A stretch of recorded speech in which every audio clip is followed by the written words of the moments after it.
विदेशी उपसर्ग है ना, लाइव किया या नहीं, कर दिया, अरबी और फारसी। इससे पहले एक सूचना और आपको जानकारी दे दूं, देखिए मैंने आपको हिंदी में कुल वर्णों की संख्या पढ़ाई थी, उसमें अब चेंज आ गया है। चेंज ये आ गया है कि देवनागरी लिपि में 52 वर्ण है। कितने वर्ण है? 52। जो मैंने आपको बताए थे, स्वरों की संख्या कितनी है? 11। व्यंजनों की संख्या कितनी है? 33। उत्क्षिप्त कितने? 2। संयुक्त अक्षर कितने? 4। अयुग्मा कितने? 2। ये सब मिलते हैं तो कितने हो जाते हैं? 52। लेकिन केंद्रीय हिंदी निदेशालय ने अभी एक नए वर्ण को स्वीकृति दे दी है 22 में, मतलब वो क्या बोलते हैं, उन 52 में एक और जुड़ गया। अब वो कितने हो गए? 53, यानी 53। अभी केंद्रीय हिंदी निदेशालय के अनुसार देवनागरी लिपि में हमारे वर्णों की संख्या अब कितने हो गई है? 53। कितने हो गई है? तो क्या आप जानना चाहोगे कि वो 53वां वर्ण कौन है? तो याद करिए, मैंने जब वर्ण व्यवस्था, हालांकि मैं पढ़ा चुका हूं आपको, उसको बता चुका हूं, और हमें गर्व करना चाहिए, हमारे राजस्थानी वर्ण को मान्यता मिली। और वो राजस्थानी जो वर्ण है वो आपका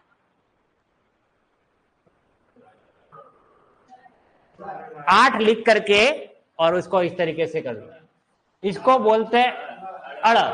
क्या बोलते हैं? अड़। ये अब हिंदी में इसको मान्यता मिल चुकी है, और 52 प्लस 1 ये और जोड़ो, कितने हो गए? 53। कितने हो गए? 53 हो गए हमारे वर्ण। इतना ही याद रखना है, 22 अगस्त इसको मान्यता मिल चुकी है। ठीक है, तो वो प्रोसीजर चल रहा था, तो प्रामाणिक आदेश अभी तक मुझे भी नहीं मिले थे कि सूचना क्या है क्या नहीं है। तो जो मैंने आपको पढ़ा रखा था उसमें ये परिचय तो मैंने इसका करवा दिया था, क्योंकि राजस्थानी में इसका हम काम में लेते हैं, अड़ का प्रयोग करते हैं। मैंने उदाहरण भी दिया था, काल पड़ गयो, ऐसा कुछ कहा था, है ना, खाल खींच लूंगा, अड़ की ध्वनि होती है। अब ये इसको मान्यता मिल चुकी है। अब अगर इस बात को पेपर सेटर को पता है और वो प्रश्न दे दे कि केंद्रीय हिंदी निदेशालय के अनुसार हमारे हिंदी में अभी कितने वर्ण हैं, उसमें 52 ऑप्शन में भी और 53 भी ऑप्शन में, तो अब आपको राइट क्या करना पड़ेगा? 53 करना पड़ेगा। ये लेटेस्ट डेटा है ये। ठीक है, और ऑप्शन में जैसे 53 है ही नहीं, 53 है ही नहीं, तो आपको क्या राइट करना है? 52 ही राइट करना है। इसका मतलब उसको ये बात पता नहीं है। ठीक है, तो हमें सजग रहना है कि अब 52 तो है ही है, जो परंपरा से अब चले आ रहे हैं उसमें एक वृद्धि हो चुकी है, और वो आपका ये हो सकता है वो पूछते कि 53वां वर्ण कौन सा है।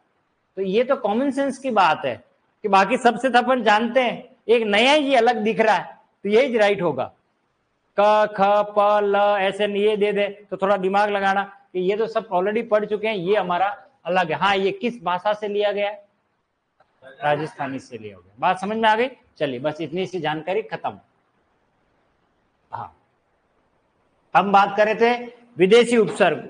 सेम पैटर्न बनाओ, यहां इस तरीके की लाइन खींच दो, इस तरीके की अपनी कॉपी में, और एक तरफ क्रम संख्या, एक तरफ उपसर्ग, एक तरफ अर्थ, एक तरफ उदाहरण, ऐसा फॉर्मेट बना लो फटाफट। और ये सारे जख्मी दिल वाले हैं, कॉन्ग्रेचुलेशन, इसलिए आप हिंदी के टीचर हो। अच्छा, थैंक यू भैया, बहुत बढ़िया, आप जुड़ चुके हो लाइव, बढ़िया, अच्छी बात है। चलिए, तो आज मैं गाड़ी ड्राइव करते हुए आ रहा था मेरे विद्यालय से, तो मुझे एक कॉल आया किसी स्टूडेंट का जो पिछली मेरी क्लास में पढ़ चुका है और मैं जानता भी नहीं, अननोन नंबर था। कल एक बार, दो बार, 3 बार कॉल आ गया, और मैं गाड़ी ड्राइव कर रहा था। मैंने कहा हाईवे पे होते हैं, गाड़ी ड्राइव करते करते मैं कॉल नहीं अटेंड करता हूँ, और 4 बार कॉल आ गया। फिर मैंने गाड़ी साइड में रह करके मैंने बात की, तो बोले सर आप रॉयल में पढ़ा रहे हो क्या? मैंने फोन यही कह के कहा, इतना ही कहा कि मैं गाड़ी ड्राइव कर रहा हूँ, बस फोन काट दिया मैंने। और वो बंदा यहाँ रॉयल में आ गया। अभी जैसे ही मैं यहाँ आया हुआ था तो बोले सर मुझे आपसे हिंदी पढ़नी है, तो और वापस एग्रीकल्चर सुपरवाइजर वाले में, तो वो क्या बोलते हैं उसको, ऑनलाइन पढ़ेगा, ऑफलाइन नहीं आ पाएगा। तो बोले आप ही रहे हो क्या? मैंने कहा हाँ मैं ही पढ़ा रहा हूँ। बस वो कंफर्म करने के लिए आया कि सर आप पढ़ा रहे हो कि नहीं पढ़ा रहे। मैंने कहा पढ़ा रहा हूँ, टेंशन मत लो।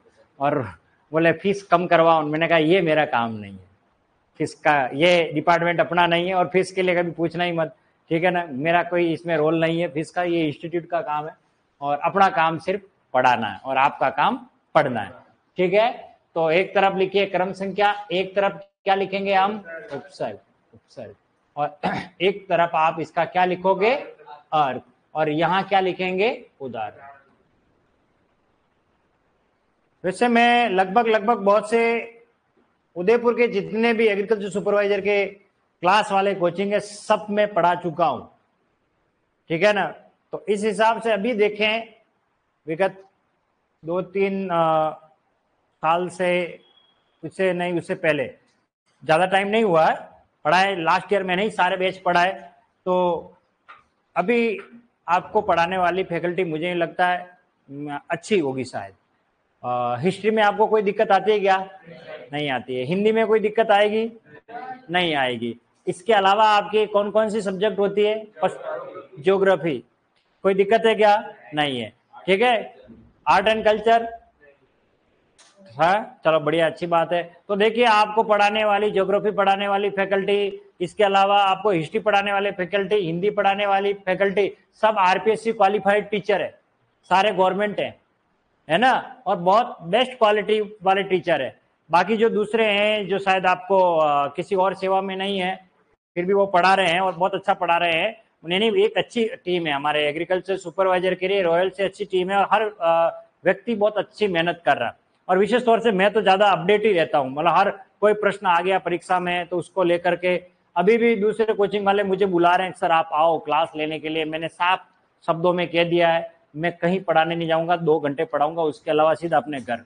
वैसे ही विद्यालय में इतने थक के आते हैं कि अब वो सामर्थ्य नहीं रहता उतना दूसरी कोचिंगों में जाएं, ठीक है ना। जिसको भी पढ़ना है रॉयल में आ जाओ, ठीक है, हाँ ठीक है। जिसको भी हिंदी पढ़नी हो रॉयल से पढ़ लो, बाकी और कोई सब्जेक्ट कहीं से भी पढ़ो, मुझे उससे कोई इश्यू नहीं है, ठीक है। तो क्रम संख्या, उपसर्ग, अर्थ और उदाहरण। देखिए ये विदेशी जितने भी उपसर्ग हैं ये संधि नहीं बनाते, संयोग बनाते हैं, सारे कमबख्त जख्मी दिल है। क्या है ये, जख्मी दिल है, ठीक है। पहले इनको मैं लिखवा देता हूं फिर इनके अर्थ लिखेंगे, तो आप लिख लीजिए इन सबको। पहला लिखिए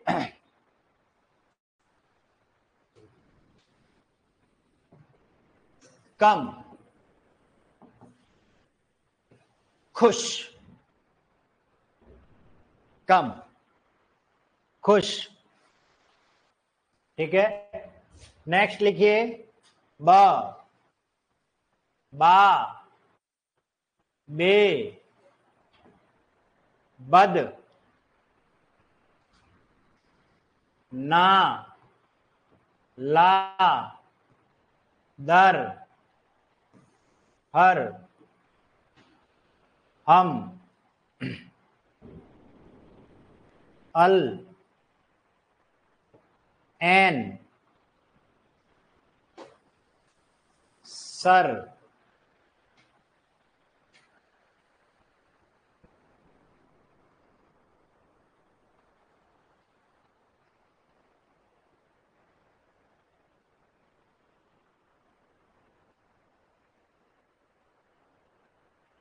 लिख लिया सभी ने।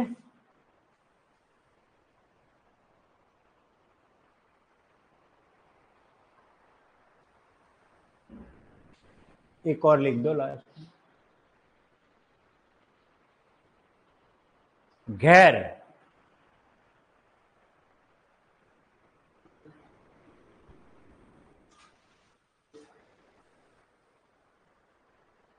लग गया। चलिए सबसे पहले क्या आला, कम, इसका अर्थ लिखिए, कम का अर्थ लिखिए थोड़ा या फिर न्यून, अर्थ है इसका। खुश का अर्थ लिखिए अच्छा, खुश का अर्थ लिखिए अच्छा। ब का अर्थ लिखिए साथ, कौमा, लिए, लिए, ये आ जाएगा साथ, कौमा, लिए।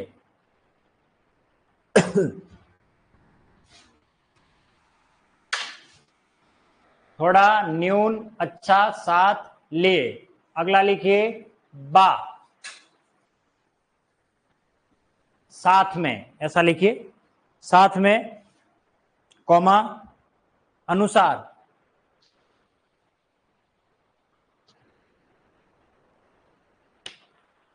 अनुसार।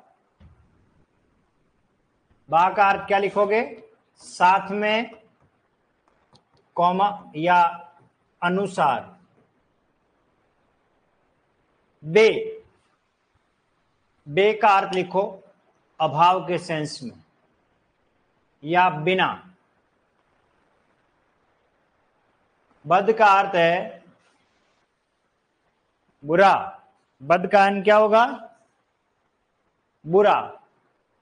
ना, नहीं, ला, बिना, दर, में, हर, प्रत्येक, हम,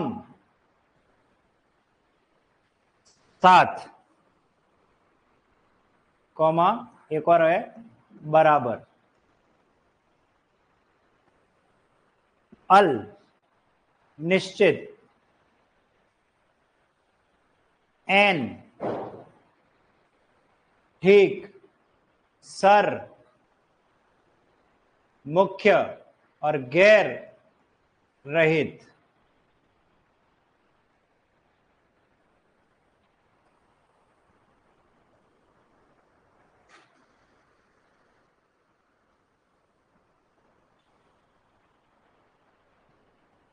लिख ले सभी ने? चलिए, अब इसमें से सबसे पहले हम बात करते हैं कम।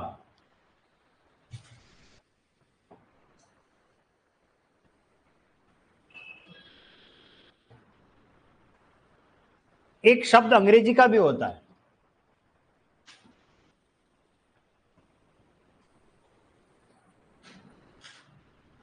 है ना, और एक उपसर्ग भी है। दोनों में अंतर क्या है? दोनों में अंतर एक बिंदी नुक्ते का है खाली, बस, और कोई अंतर नहीं। ठीक है, इस कम का मतलब है थोड़ा या न्यून के अर्थ में हम इसका प्रयोग करते हैं। ठीक है, अच्छा मुझे एक बात बताओ, जिसमें अक्ल कम हो उसे क्या कहेंगे? कम अक्ल। उसे क्या कहेंगे? कम अक्ल, कम अक्ल। ध्यान रखना, इसमें संधि नहीं होती है, डायरेक्ट संयोग अवस्था में, और लिखे ऐसे जाएंगे, कम अक्ल। जिसमें अक्ल कम हो उसे कम अक्ल कहा जाता है। जिसमें जोर कम हो उसे क्या कहेंगे? कमजोर दिल वाले इस मूवी को नहीं देखें, हार्ट अटैक आ सकता है ना, कमजोर। ठीक है, और जिसकी उम्र कम हो उसे क्या कहेंगे? कम उम्र वाले की शादी नहीं हो सकती। उम्र चाहिए उसके लिए, कितने साल? 18 साल। 18 साल से कम उम्र वाले शादी के योग्य हैं क्या? नहीं है। कर तो सकते हैं पर बाल विवाह है। ठीक है, हाँ, कम अक्ल। और एक और लिखो, कमसीन। कमसीन का मतलब ये नहीं है अंग्रेजी वाला, ये है कम और ये है सीन। कम यानी आना, सीन यानी देखना, आ और देख, ये मीनिंग नहीं है, ये नहीं है। कम सीन कहते हैं बाली उम्र वाले, कम उम्र वाले को। ठीक है ना, कम सीन। कम सीन का मतलब ही यही है, कम उम्र वाले। और सबसे खतरनाक, कौन कम वक्त पीने के लिए जीता है? कम वक्त इश्क है, ये जो सुना आपने? हाँ, तो कम वक्त, ये शब्द है, कम अक्ल, कमजोर, ये कई परीक्षा में नहीं आएंगे, मैंने कभी देखे भी नहीं है। मैं पढ़ाता हूं, हमें सिर्फ परिचित होना है कि इसमें कम उपसर्ग है, कम उपसर्ग है, कम उपसर्ग है, कम उपसर्ग है, बस इतना ही याद रखना। ओके, चलिए अगला उपसर्ग क्या है? खुश तो बहुत होंगे तुम, है ना, तुम्हारी शादी फिक्स हो गई। यश, खुश। और खुश का मीनिंग क्या होता है? अच्छा, अच्छे के सेंस में इसका प्रयोग करते हैं हम। चलिए, जैसे देखिए, आप सभी खुश नसीब हो कि आपको हिंदी में पढ़ा रहा हूं। खुशनसीब, ठीक है ना। और वह जो अच्छी स्मेल हो, अच्छी गंध हो, खुशबू। इसमें मूल शब्द है बू। बू का अर्थ होता है गंध। अब ये गंध अगर खराब है तो बदबू, और अच्छी है तो खुशबू। आपने वो गाना सुना होगा, तू धरती पे चाहे जहां पे भी रहे मैं तेरी खुशबू से पहचान लूंगा। तो धरती पे चाहे कहीं भी रहे मैं तेरी खुशबू से पहचान लूंगा। शायद वो अगले पिछले जन्म में कहीं कुत्ता होगा तो उसको पता होगा, पहचान लेता होगा, है ना। खुशबू, अच्छी स्मेल को क्या कहते हैं?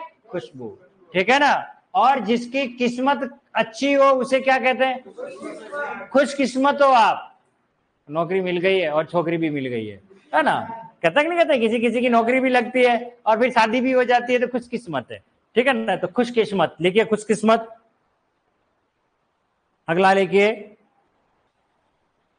खुश खबर। खुश खबर,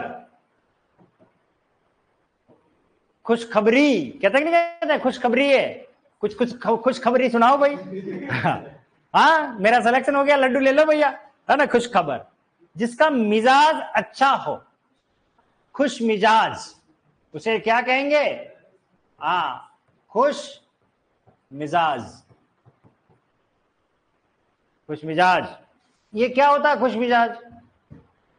जो सदैव प्रसन्न रहे,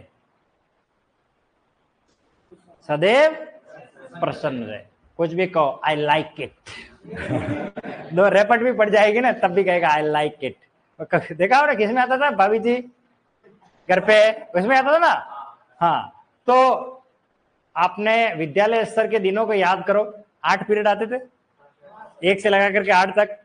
तो कभी आपने किसी एक टीचर के पीरियड को बड़ी बेसब्री से इंतजार किया होगा कि यार उनका पीरियड आ जाएगा, थोड़ी देर तो हम थोड़ा ठीक रहेंगे। और कुछ ऐसे भी होंगे जो पढ़ाने आते होंगे सड़क मतलब खड़ूस टाइप के, और दिमाग खराब कर लेते होंगे, ये पीरियड कब जाए, खत्म होवे, है ना। और कोई ऐसा व्यक्ति भी होता है जिसको मिलने से, बात करने से हम अपने आप को खुश महसूस करते हैं, ठीक है ना।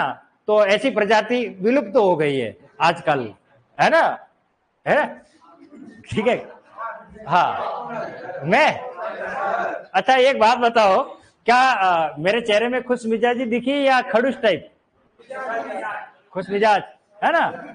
चलो अच्छी बात है। तो मैं एक जीवाश्म के तौर पे जीवित हूँ अभी। अपवाद हूँ, ठीक है, ऐसी बात नहीं है। चलिए अच्छी बात है, खुश मिजाज, खुशबू लिखिए। और आगे लिखिए, इसमें शब्द लिखिए खुशहाल। खुशहाल, खुशहाल जिंदगी में आग लगा दी उसने, है ना। खुशहाल लिखिए। खुशनुमा, खुशनुमा कैसे लिखते हैं? आगे लिख दो खुश कलम। ये अच्छा शब्द है, ये आपको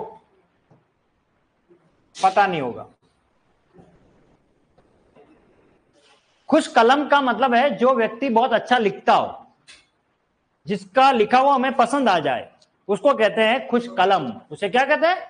खुश कलम, ठीक है। चलिए अगला उपसर्ग हमारा क्या है? ब। क्या है? ब। क्या बताया, बताओ इसका मीनिंग। साथ या लिए के संदर्भ में हम इसका प्रयोग करते हैं, ठीक है। देखिए इसको समझिए, ये एक शब्द है, क्या लिखा है? बतौर। कभी पढ़ा है आपने? किसने पढ़ा? सुना है, ठीक है। देखिए जब कोई भी काम पहली बार होता है उसके लिए इसका प्रयोग करते हैं। जैसे मैं ये कहूं, बतौर फिल्म अभिनेता अमिताभ बच्चन की पहली फिल्म 7 हिंदुस्तानी थी। अमिताभ बच्चन ने जब फिल्म बनाना स्टार्ट किया, अभिनय किया, मतलब बनाना से मतलब अभिनय आरंभ किया, तो उनकी पहली मूवी का नाम था 7 हिंदुस्तानी, बतौर फिल्म अभिनेता।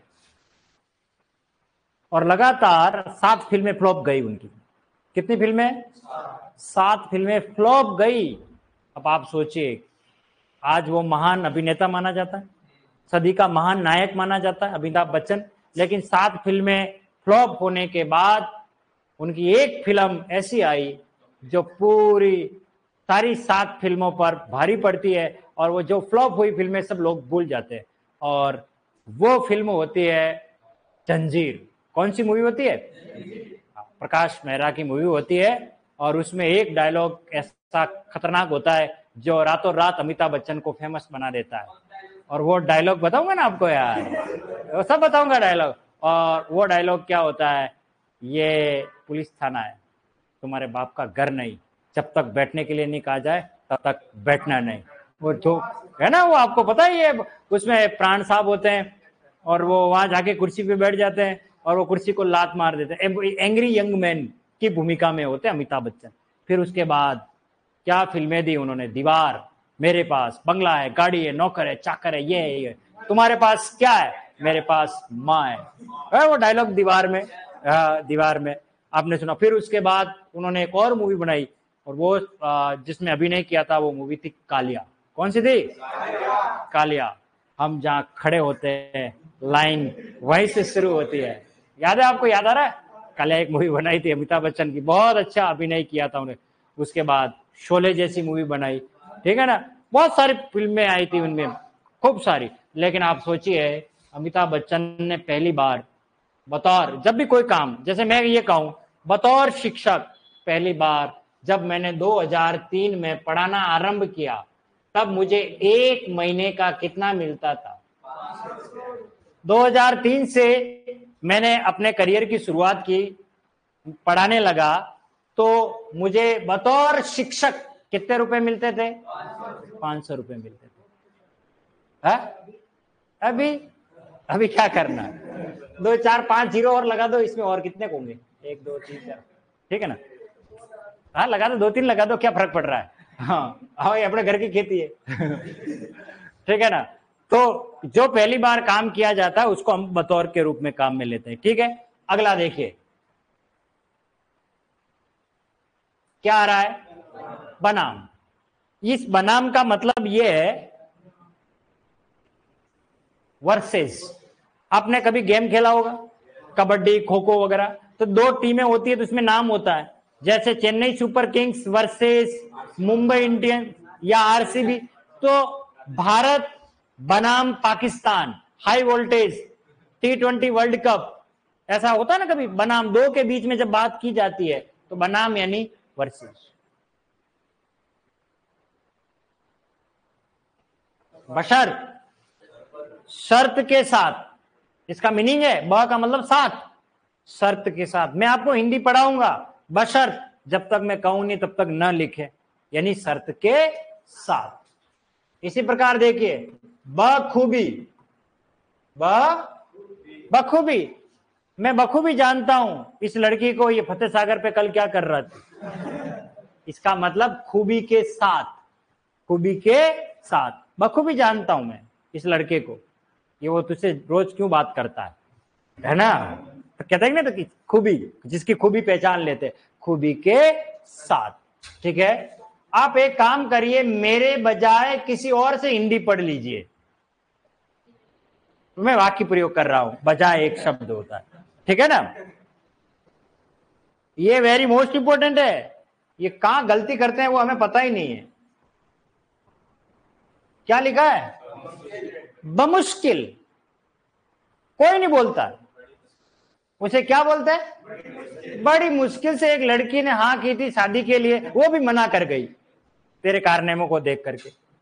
तो कहता है बमुश्किल, लेकिन बोलना नहीं आता लोगों को, तो वो कहते हैं बड़ी मुश्किल। तो फिर वो गलत बोलने लग जाते हैं, गलत चलने लग जाते हैं। आज की राजस्थान पत्रिका देखना, आज मैंने स्टेटस पे भी लगाया, मैंने राजस्थान पत्रिका, वो पता नहीं मुझे पूरे ऑल राजस्थान में चल रहा है या नहीं, उदयपुर के एडिशन में एक न्यूज आई थी और उसमें लिखा हुआ था कि आज देव उठनी एकादशी है ना, और आज से मांगलिक कार्यक्रम आरंभ हो जाएंगे, क्योंकि हाँ देव शयन हो गया था, अब आज से मांगलिक कार्यक्रम वो शुरू हो जाएंगे, यानी कि शादी का सीजन आरंभ हो गया और ओके, उसमें एक शब्द लिखा हुआ था बारात। क्या शब्द लिखा था? बारात। ये बारात शब्द अशुद्ध है। हाँ, क्या होता है? बारात। बारात शुद्ध होता है। मैं आपको ये दिखा भी देता हूं, अगर आपको दिख जाए तो अच्छी बात है। ठीक है, मैंने लिखा भी है इसमें, थोड़ा आपको पता पड़ जाएगा। इन्होंने टाइटल लिखा है, आज से बैंड बाजा व बारात का धूम धड़ाका, घराती बराती सब सेलिब्रिटी। ये एक टेक लाइन मतलब बनाई है, हेडलाइन, और उसमें लिखा है इन्होंने शब्द पढ़ने में आ रहा है, क्या लिखा है? तो मैंने यहां लगाया गोला अखबार में, और फिर मैंने यहां टेक करके लिखा मैंने, भाई बारात, ये बारात नहीं होता है, क्या होता है? बारात। और फिर मैंने सोशल मीडिया, मेरा जो एक ही चलाता हूं मैं, क्योंकि मैं बाकी किसी पे ना व्हाट्सएप पे, ना ट्विटर पे, ना इंस्टा, ना और कौन कौन से होते वो फेसबुक, कुछ भी नहीं चलाता, खाली व्हाट्सएप के अलावा।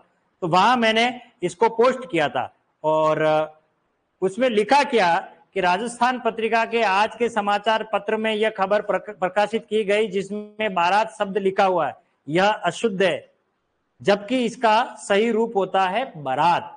बारात शब्द बना है वर यात्रा से, संस्कृत का वर यात्रा शब्द है, वो तत्सम शब्द है, और बारात उसका तद्भव रूप है, जो हम बारात बोल देते मुख सुख के कारण। वर यात्रा कौन बोले, इसलिए हम उसको क्या बोल देते हैं? बारात बोल देते हैं। ये वाला शब्द नहीं होता, सही शब्द होता है बारात शब्द होता है।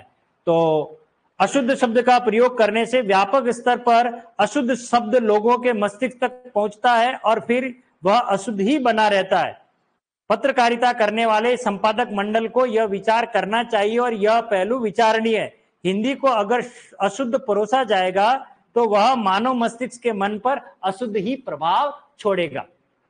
अब ये लिखने के बाद बहुत सारों ने लाइक किया, और इसको क्या किया? हाँ, और फिर उन्होंने स्टेटस पे लगाया। ऐसे मैंने राजस्थान पत्रिका में कई शब्द शुद्ध करवा दिए। पहले आपको पता है, पहले ये श्रृंखला लिखा जाता था, आपको पता है पहले ये श्रृंखला लिखा जाता था, ये शब्द लिखा जाता था श्रृंगार, और एक शब्द ये लिखा जाता था दवाइयां।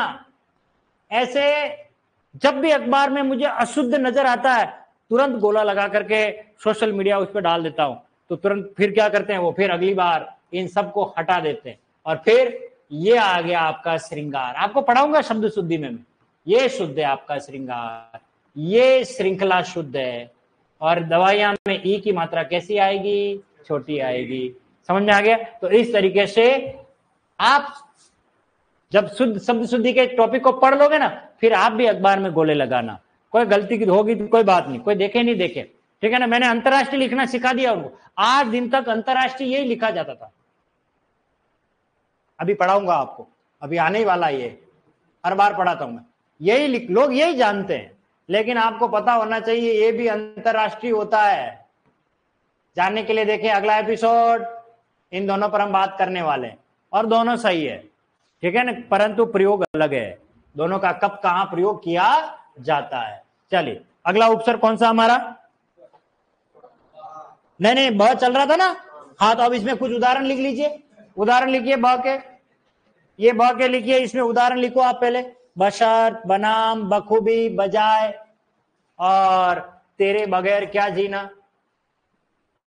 मैं कह रहा हूं सब जख्मी दिल है, बगैर, ठीक है ना, बगैर। बखुद, ये क्या भला बखुद, बताओ बखुद क्या होता है? स्वयं। जैसे अभी छुट्टी होने के बाद कोई लड़का बाइक लेके जाए और कोई लड़की निकल रही है और उसको कहे चलो मैं छोड़ देता हूं, लड़की क्या कहेगी? मुझे लिपट की आवश्यकता नहीं है, मैं खुद ब खुद चली जाऊंगी। लिफ्ट की, बखुद, खुद ब खुद, स्वयं, बखुद। लिखो इसमें बदौलत, ये सब हिंदी किसकी बदौलत पढ़ रहे हो आप? हाँ, बदौलत, बमुश्किल, बतौर, बगैर। अरे बदनाम कहां से आ गया? अभी बद थोड़ी पढ़ा रहा हूँ, ब पढ़ा रहा हूँ।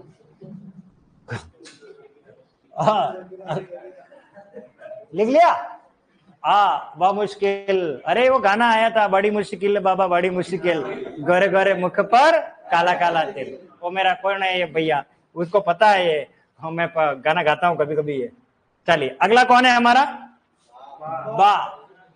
क्या लिखा है इसका मीनिंग? साथ या अनुसार। चलिए अब इसको पढ़ लेते अपन। आपने कई बार इसको पढ़ा भी होगा। ये वो बा नहीं है, रामा बा, मोड़ा बा, उदा बा, मोटा बा, ये वो बा नहीं है। ये गुजराती में बा अलग कंसेप्ट है। बा का मतलब होता है साथ।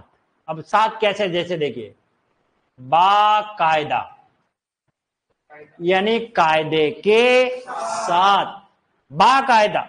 इसके बाद आपने पढ़ा होगा ये अदालत बाइज्जत क्या करती है? बरी करती है। पढ़ा आपने? यानी इज्जत के साथ, इज्जत के साथ, बाइज्जत, बाइज्जत। ठीक है। और एक शब्द ये भी पढ़ा होगा, बाअदब, बाअदब, बामुलाहजा, होशियार, मसालों के सरताज एमडीएच पधार रहे हैं। बामुलाहजा यानी लिहाज के साथ, बाअदब यानी अदब के साथ, सम्मान के साथ, अदब के साथ। ठीक है, लिख लिया? और एक और मूवी गाना आई थी किस्मत कनेक्शन, उसमें भी ये शब्द आता है। और वो गाना आता है विद्या बालन और शाहिद कपूर पर फिल्माया गया, बाखुदा तुम्ही हो। सुना आपने ये? हाँ, बाखुदा यानी खुदा के साथ। चलिए, तो बाकायदा, बामुलाजा, बाअदब, बाइज्जत, बाखुदा, ये सारे के सारे बा उपसर्ग से बने हुए शब्द है। ओके, अगला कौन है? बे। ओके, बे का मतलब होता है अभाव। ठीक है, या रहित के सेंस में इसका प्रयोग करेंगे। जिसका कोई ईमान न हो, बेईमान, बेईमान नहीं, बेईमान, बेईमान। ठीक है, जो वफा न करे, बेवफा। मैं कह रहा हूं पहले ये जख्मी दिल है। ठीक है ना, बेवफा। ठीक है, जिसमें दर्द न हो, बेदर्द, जिसमें हया न हो। ये हया क्या होता?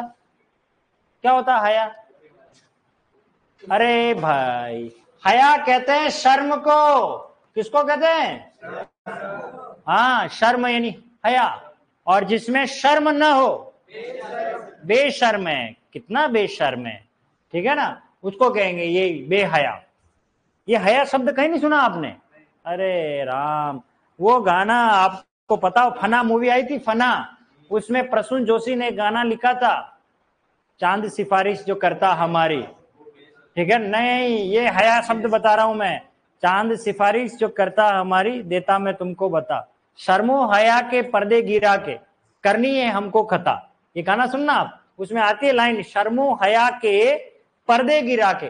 तो यहाँ हया का मतलब ये हया, हया यानी घोड़ा होता है, वो हिंदी का अलग है संस्कृत का। ठीक है ना, तो हया का मतलब घोड़ी नहीं हो गया। हाँ, अरे लिख देते छोरे। हाँ, क्योंकि है,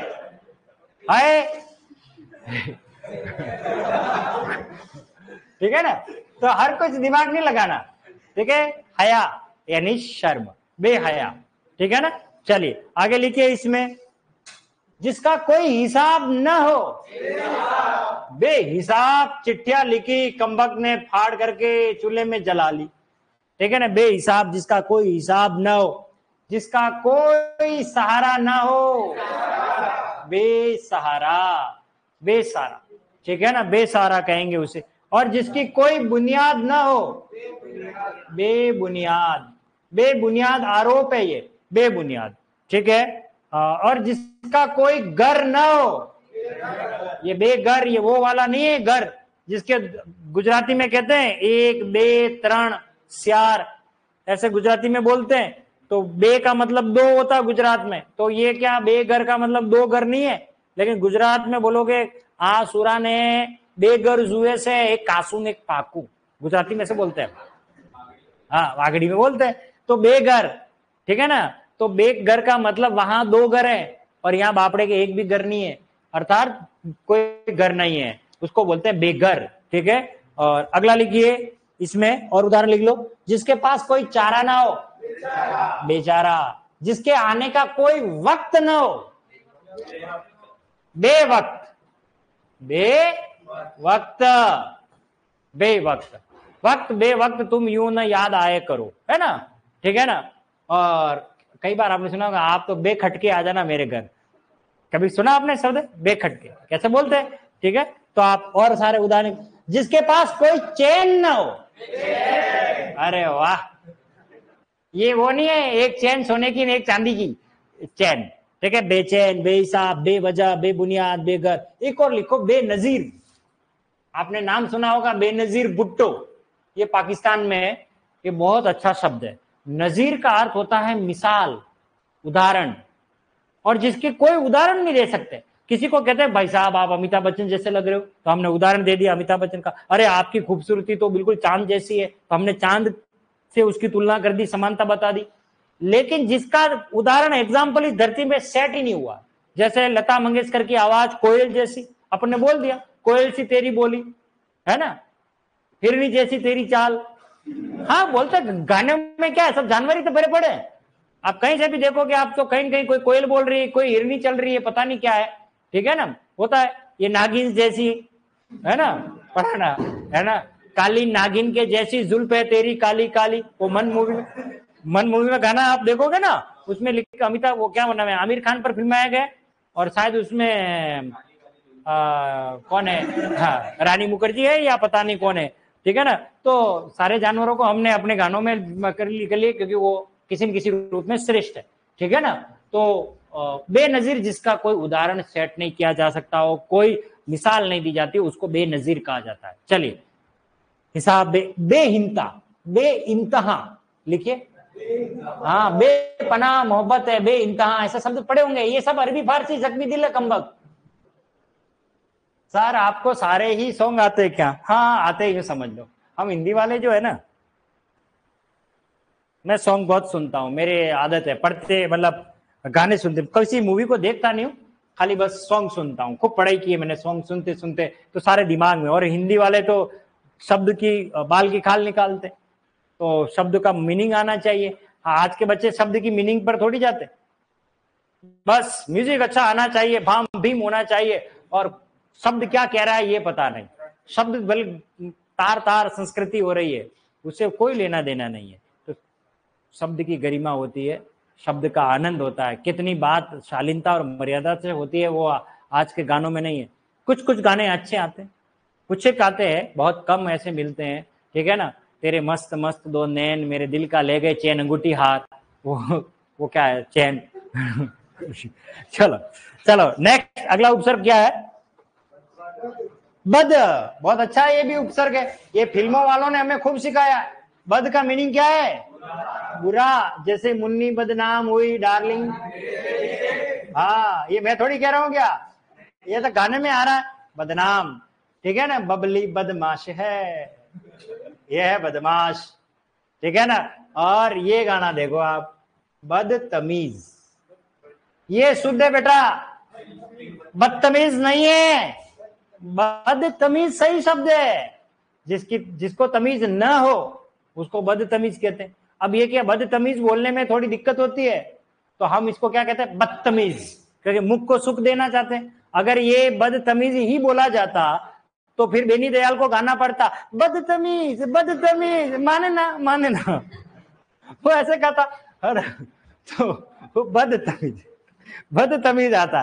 ठीक है, जिसका नसीब खराब हो, अरे बदनसीब पढ़ रहा हूँ, कहाँ पे कैसी बेनसीब आ गया भैया। अरे बद पढ़ा रहा हूँ, बे कहाँ से आ रहा। जिसका चाल चलन खराब हो, बद चलन, उसको क्या कहते हैं, बद चलन। और बदहजमी कायम चुन लीजिए भैया, एडवर्टाइज आता ना, हाँ, बदहजमी पेट खराब है, बदकिस्मत। और जिसकी सूरत खराब हो लेकिन अहमदाबाद सही हो, बदसूरत। बदसूरत, बदसूरत। बदबू, खुशबू का क्या होगा, बदबू, बू खराब हो, बदमाश, बदमाश, बदबू, बदकिस्मत, बदसूरत, बदतमीज, बदनसीब, बदहाल, लिखो बद, हाँ, बादशाह। अरे भैया,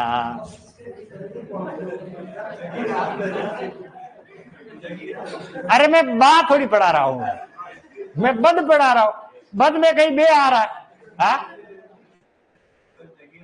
अरे नहीं, बादशाह नहीं है, बादशाह, ओ बादशाह, हाँ, वो अलग है बादशाह, ये नहीं आएगा। वाह बेटा, बादशाह कहां से आएगा?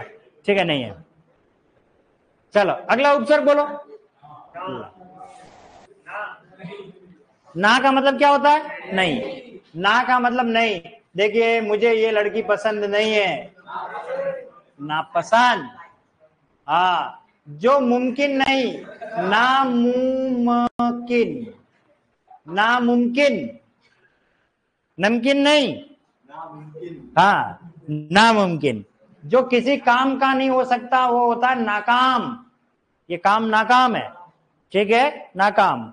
और जिसकी मुराद पूरी नहीं होती हो, नामुराद, ठीक है, नाकारा, नाकारा, विभूति नारायण मिश्रा, हाँ, कोई काम नहीं करता हो, निठल्ला रहता है, ठीक है ना। और ये तुम्हारे नापाक इरादे कभी पूरे नहीं होंगे। नापाक, पाक यानी पवित्र, जिसके इरादे पवित्र ना हो उसको हम क्या कहते हैं? नापाक, नापाक, ठीक है। अगला, जो लायक ना हो, नालायक, कब से कह रहा हूं, लिख नहीं रहा है, हाँ, नालायक, ठीक है। जो खुश ना हो, नाखुश, अरे भाई तू आज नाखुश है, क्या चक्कर है, ठीक है ना, धोखा दे गई क्या? नाखुश, ठीक है ना। और जिसमें खून ना हो, नाखून, जिसमें खून नहीं हो। आज पता चला ये नाखून का कंसेप्ट, नाखून में खून नहीं होता, शुद्ध प्रोटीन के बने होते हैं, इसलिए खाते रहो, हाँ। ठीक है ना। नाखून, नापसंद, नाकारा, ना काम, बहुत सारे हो गए। चलिए अगला बोलो। हाँ, ला, ला यानी क्या होता है? बिना, ठीक है। जो परवाह ना करे, लापरवाह, लिखिए लापरवाह, लापरवाह। जो इलाज ना होता हो, ला इलाज, ला इलाज, ला इलाज। जिसका पता ना हो, लापतागंज नई दिल्ली, है ना, रंग गया हुआ, हाइट 5 फीट 6 इंच। कभी दिल्ली में ये ऐड आते थे पहले दूरदर्शन पर, आदमी घूम जाता था ना तो एक फोटो दिखाया जाता, ये दिल्ली के अकबर रोड 24 कांग्रेस कार्यालय के बाहर से, हाँ ये हो गया है, ठीक है ना, इसका रंग काला है, ऐसा है, वो पर बताया जाता है, लापतागंज, है ना। तो लिखिए इसमें एक और, जिसका कोई वारिस नहीं, लावारिस,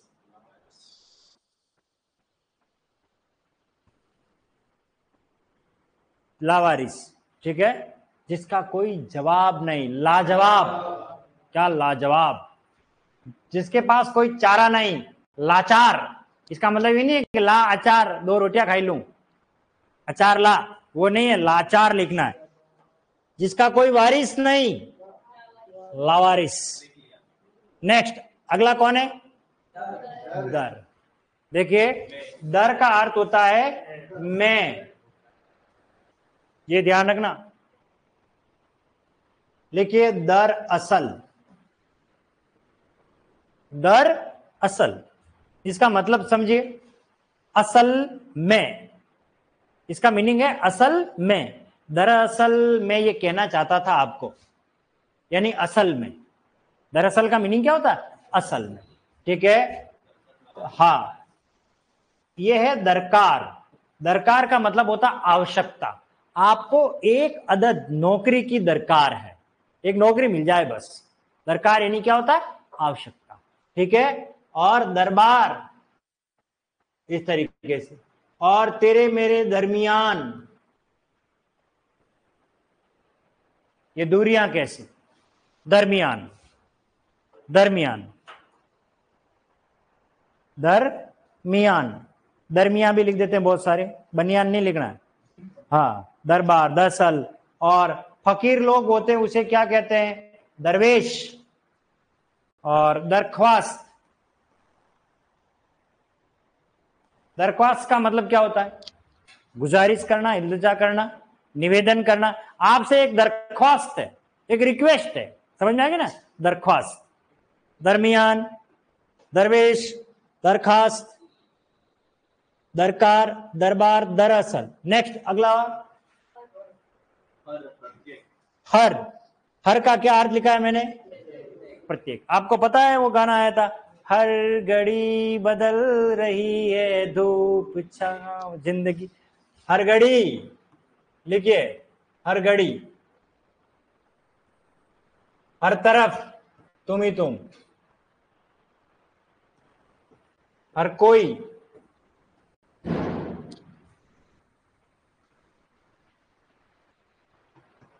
हर किसी। सुना आपने? अब आपका गाने, अब देखो, अब शब्द पे आपको टेक्निक आ गई है। हर किसी को नहीं मिलता जिंदगी, ठीक है ना? आगे लिखो इसमें, और लिखो। हर बार मोदी सरकार, डायलॉग सुना होगा आपने। हर बार, हर तरफ, हर रोज, हर रोज। उसको देखने के लिए छत की बालकनी में जाता हूं। हर रोज मेरे घर अखबार आता है ना, उसको लेने जाता हूं। नेक्स्ट, अगला बोलिए।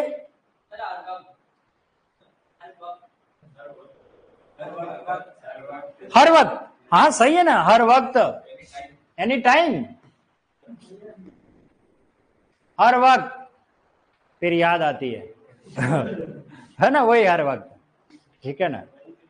चलिए नेक्स्ट बोलो। हम, अब थोड़ा इसको समझिए, बहुत अच्छा शब्द है ये।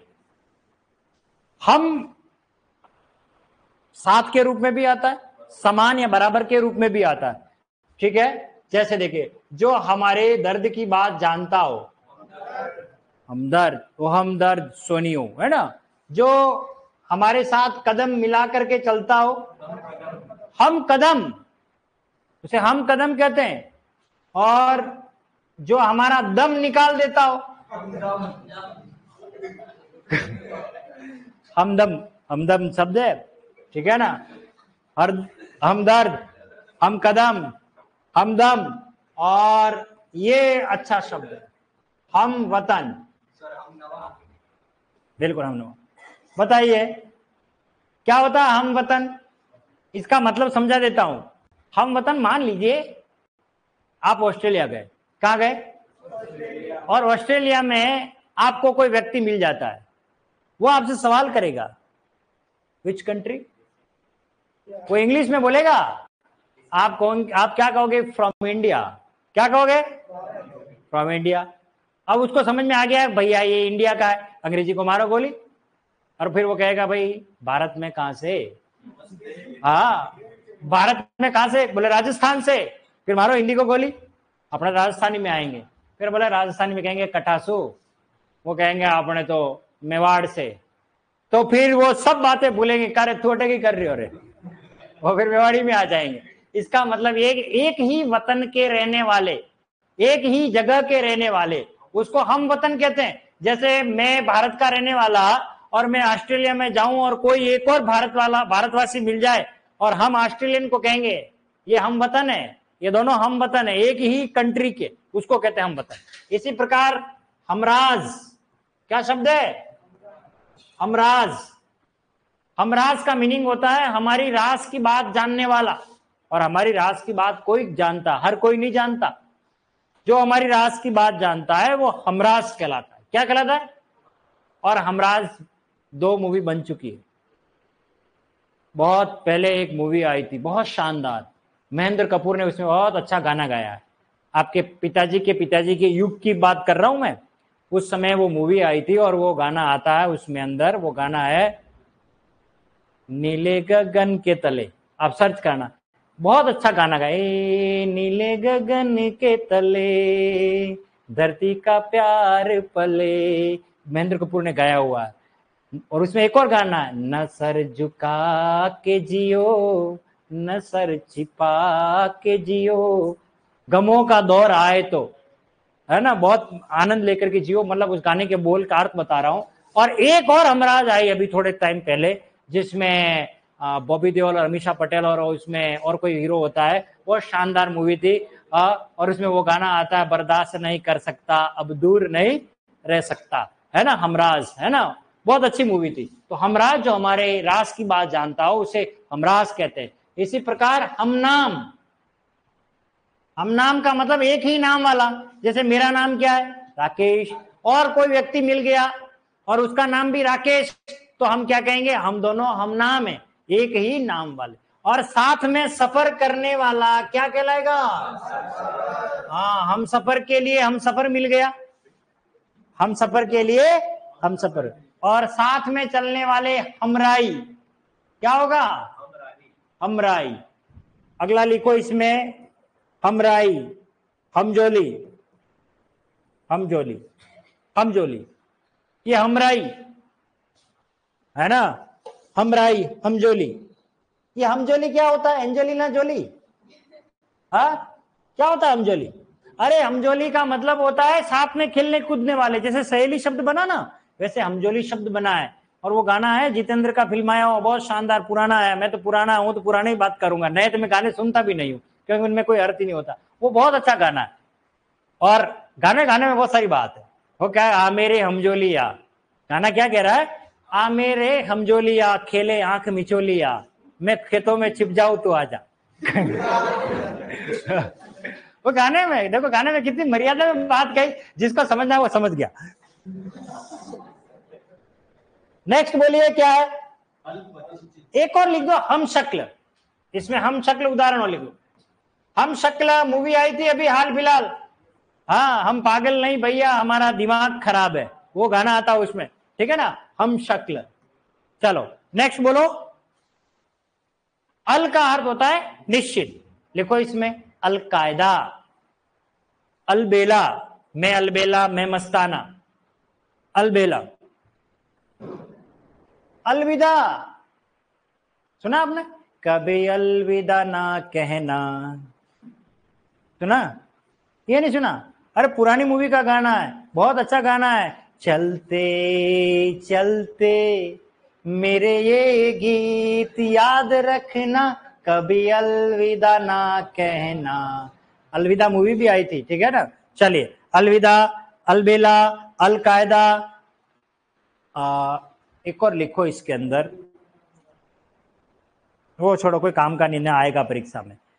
आपने देखी होगी शायद, ये अलिफ लैला एक धारावाहिक आता था, अलिफ लैला, उसमें सिंदबाद जहाजी आता था, वो टापू पर रहता था, जहाज में, कभी उस जजीरे को कहते हैं टापू, और एक अल जजीरा एक शब्द होता है, ठीक है ना, एक छोटा टापू कोई होता है उसको अल जजीरा कहा जाता है।